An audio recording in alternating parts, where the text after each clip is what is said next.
Now we are going to discuss chapter 7, P block elements. What are elements?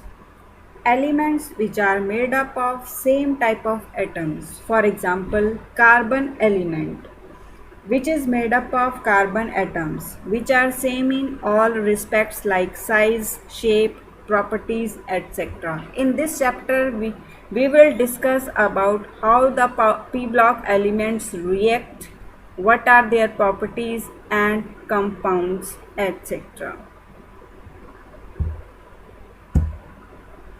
Next is periodic table. Periodic table, it consists of two words, periodic and table. What do you mean by a periodic? Periodic means which occurs after certain intervals repeatedly, and table means representation of facts or symbols in rows and columns. Here in periodic table, elements are arranged according to their atomic numbers and having same properties are placed under the groups like lithium, sodium, potassium, rubidium, cesium, francium. This is group 1. Vertical columns are called groups and horizontal rows in this periodic table are called periods. In periodic table there are 7 periods and 18 groups which are further divided into 4 blocks: S block, P block, D block and F block elements. Now our chapter is P block elements. Then we are only discuss P block elements. We will discuss only P block elements. General introduction and occurrence. Group 15. These are also called nicogens, which comes from a Greek word nikomix, which means suffocation or choking. The elements or compounds of this group produce suffocation or choking. Nitrogen is the first element of this group, and we recognize this group from the name of this element, nitrogen, and it is also called a nitrogen family. Nitrogen is present in atmosphere by 78% by volume, and in earth crust it present in the form of nitrates like sodium nitrate and potassium nitrate, etc.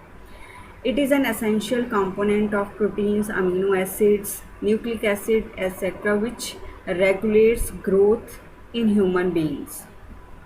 Phosphorus is present as a minerals like fluoroapatite, chloroapatite, hydroxyapatite. Here is the formula of fluoroapatite.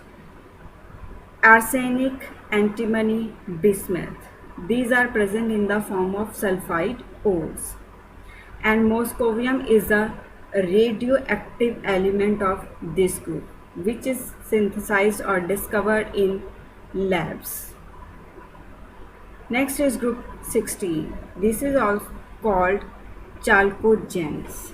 Chalcogen means ore forming elements. In this group,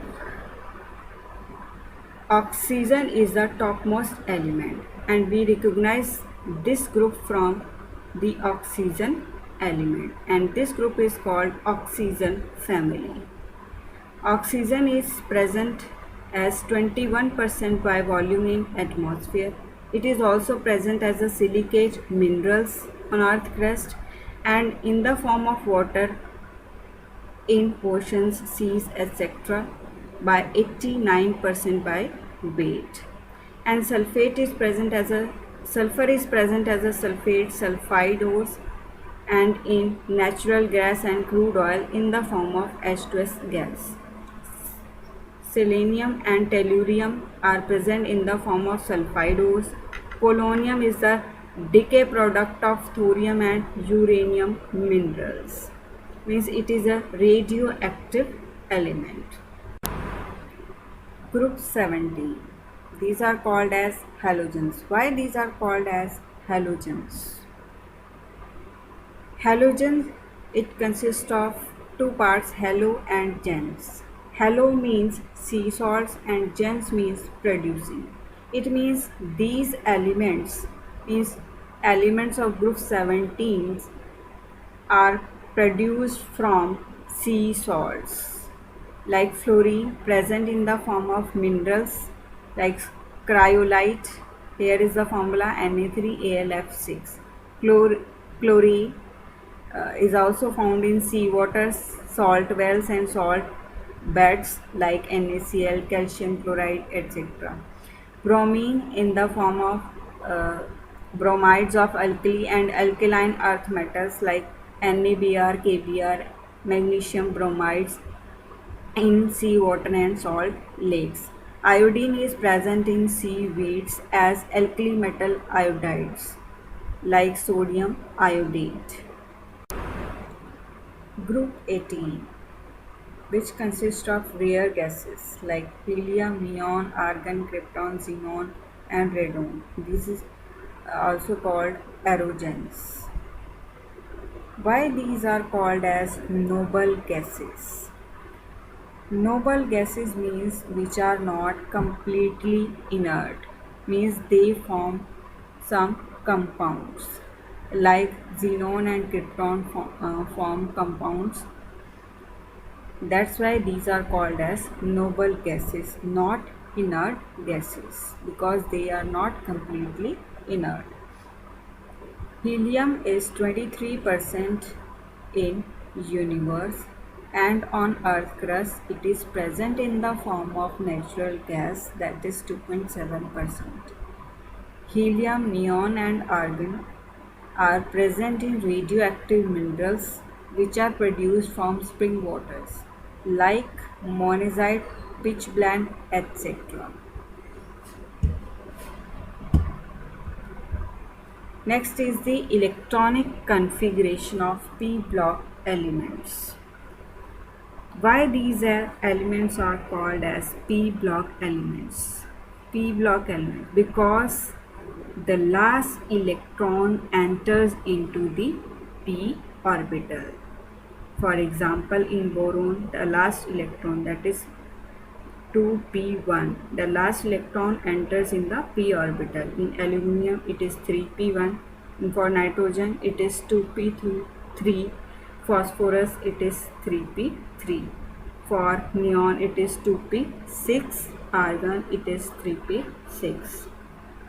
Because last electron enters in the p orbital, that's why these are called as p block elements, and their general electronic configuration is ns2np6, where n is the principal shell and s and p are the orbitals. S can accommodate only 2 electrons and p can accommodate 6 electrons, and D can accommodate 10 electrons and F can accommodate 14 electrons. Or you can write the noble gas configuration in square brackets. Like for helium, it is 1s2, and I represent it as helium in square brackets. For example, electronic configuration of nitrogen is 1s2, 2s2, 2p3. It contains 7 electrons. Or we can write it as helium 2s2, 2p3, means only last shell electrons. We will represent it by last shell electrons and with noble gas configuration.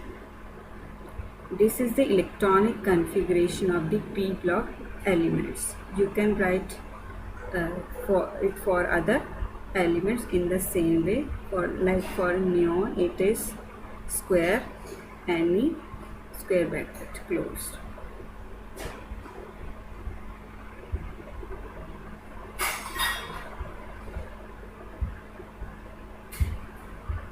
Next is the basic terms. First basic term is atomic radius. What is atomic radius? It is the distance from the center of the nucleus. Here it is the center of nucleus. to the outermost shell of the atom. This is called the atomic radius. This is the energy levels N1, N2 and N3, and from center to the outermost shell, this distance is called atomic radius. This is in case of atom. If we take in ionic radius, then in case of ion, for example lithium, it contains two shells which have two electrons in first shell and one electron in the last shell.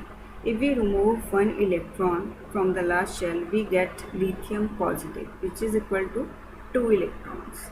Here we represent 2 electrons, means only N is equal to 1, shell means K shell, which consists of 2 electrons. And the radius of this ion is from center of the nucleus to the K shell, and this is called ionic radius. Next is the covalent radius. Covalent radius is the half of the internuclear distance between the nuclei of two bonded atoms. These are two bonded atoms, and these two dots represents the half of the internuclear distance, and this distance is called covalent radius.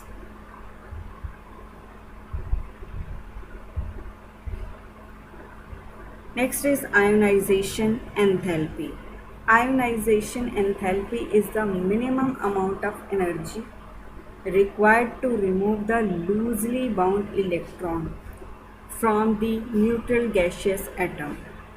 As you can see in this figure, this is the loosely bound electron, means away from the nucleus. When we supply energy, it immediately removes from the outermost shell, and this energy needed is called ionization energy. Next is electron gain enthalpy. Electron gain enthalpy is the amount of energy released when an electron is added to the outermost shell in an isolated gaseous atom. This is the electron which we add to the outermost shell, and the energy released during this process is called electron gain enthalpy.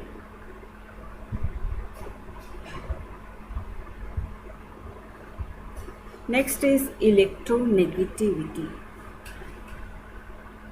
You have already discussed about electronegative and electropositive characters.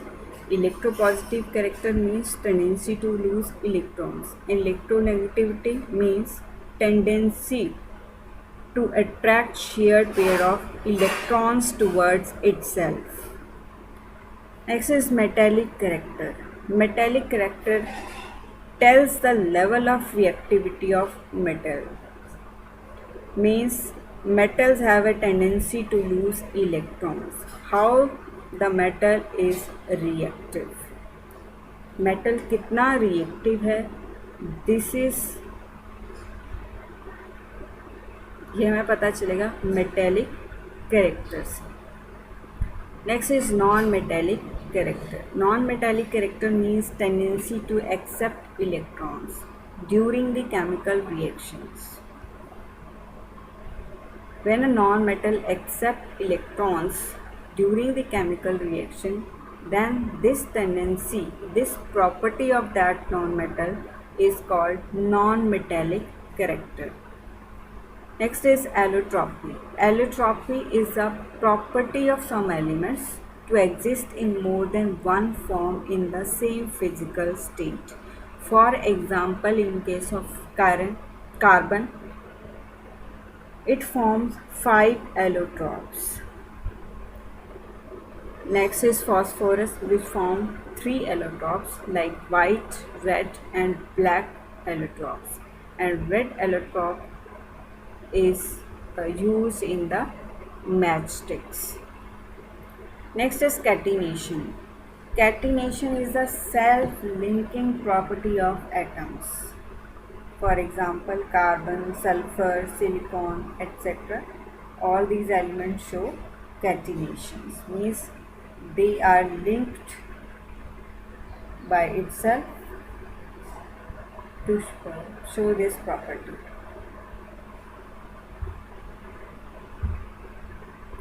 Next is nuclear charge. Nuclear charge means charge on the nucleus of the atom, means number of protons. Next is effective nuclear charge. Effective nuclear charge is the net positive charge experienced by an electron in a polyelectronic atom. And this is given by the equation Z effective is equal to Z minus S, where Z is the atomic number, that is number of protons or number of neutrons, but here it is number of protons, means nuclear charge, and Z effective is the effective nuclear charge. S is the screening constant or screening of the screening electrons, means inner electrons. Inner electrons shields the outer electrons. Outer electrons को वो shield कर लेती हैं, जिसकी वजह से nuclear attraction जो है वैलेंस इलेक्ट्रॉन्स तक नहीं पहुंच पाती है।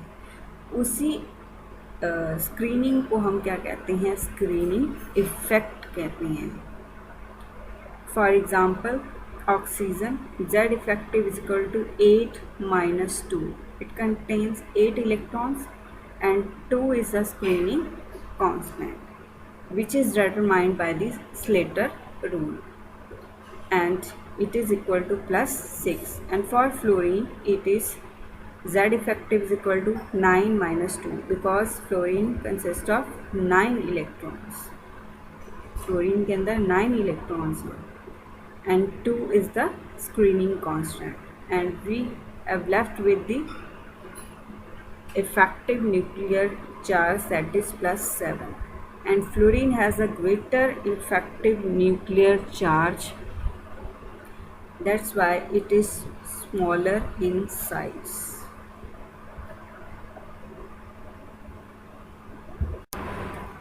Shielding. Shielding means blocking of valence shell electron attraction by the nucleus due to presence of inner shell electrons, or inner electrons make a shield to block the nucleus attraction towards valence electrons,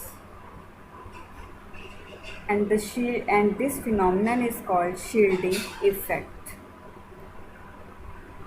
And S orbitals have more shielding effect than P, then D, and then F orbitals, because S orbitals are spherical in shape, and spherical shape occupies maximum volume. That's why these S orbitals or inner shell electrons shield to more extent than P, D, and F electrons. Next is inert pair effect. Inert pair effect is the tendency of electrons in the outermost atomic S orbital to remain unshared in compounds of post-transition metals. It means the inner S electrons do not take part in bond formation during the chemical reaction. They have reluctance towards the bond formation, and this effect is called inert pair effect.